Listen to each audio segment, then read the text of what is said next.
ছোট সাইকেল কিনছিলাম হাউস করিয়া, রুটি কলা খায়া আমি আবার রওনা দিলাম সাইকেল নিয়ে। কোনো রেকর্ড বইয়ে নাম তুলতে নয়, উদ্দেশ্য নয় সামাজিক যোগাযোগ মাধ্যমে ভাইরাল হওয়া। ঢাকা থেকে সাইকেলে করে 200 কিলোমিটার পথ পাড়ি দেওয়ার এই গল্পটা এক অসহায় বাবার।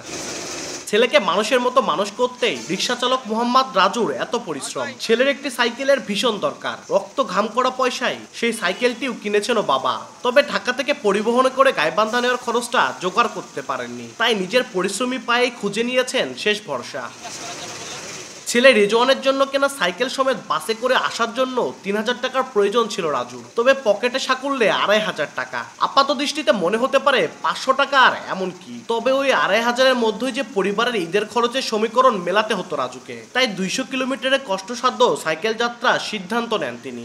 আমি চিন্তা ভাবনা করিয়া খাটিকুটি করিয়া কিছু টাকা সংসারে দিয়া, তারপরে কিছু টাকা আমার পোলার লাইগা ব্যবস্থা করিয়া আমি একটা দুঃখ করিয়া একটা ছোট সাইকেল কিনছিলাম হাউস করিয়া।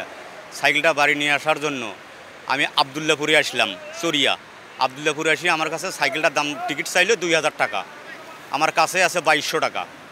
এই 2200 টাকা দিয়ে যদি টিকিট করি তাহলে আমার বাড়ির পোলাপান খাবি কি, সাইকেলটাও নিয়ে যেতে পারবো না। বৃহস্পতিবার ভোর 5টায় মোয়াখালী থেকে গাইবান্ধার পলাশবাড়ির উদ্দেশ্যে রওনা করেন। সাইকেল চালিয়ে বগুড়া যখন পৌঁছেছেন তখন ঘড়ির কাঁটা অতিক্রম করেছে 21 ঘন্টা। মহাসড়কে মধ্যরাতে একজন সাইকেল আরোহীকে দেখে তল্লাশির জন্য থামানো হয় চেকপোস্টে। সেখানে রাজুর গল্প জেনে সহায়তার হাত বাড়ায় সেনাবাহিনী। একটি ট্রাকে সাইকেল সহ রাজুর যাওয়ার ব্যবস্থা করে দেন দায়িত্বরত সেনা সদস্যরা। সঙ্গে পথে খাবারের জন্য দেন কিছু শুকনো খাদ্যদ্রব্য।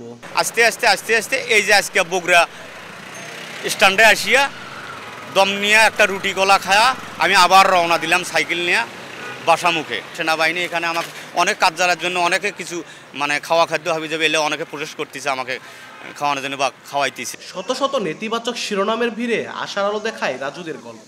একই সঙ্গে প্রশ্ন ছুড়ে দেয় বিদ্যমান সমাজ বাস্তবতার মুখেও। দেশ স্বাধীনের 54 বছরে একজন দিনমজুরের ভাগ্য আসলে কতটা বদলেছে, আর অসহায় মানুষের পাশে মানবিকতার হাত বাড়ানো মানুষের সংখ্যাটাই বা এত দ্রুত কমছে কেন? আপাতত সে উত্তর খুঁজে সমাধান খুঁজতে হবে মানুষকেই। ভালো থাকুক সব রিজওয়ানদের বাবা, ভালো থাকুক সব রাজুরা।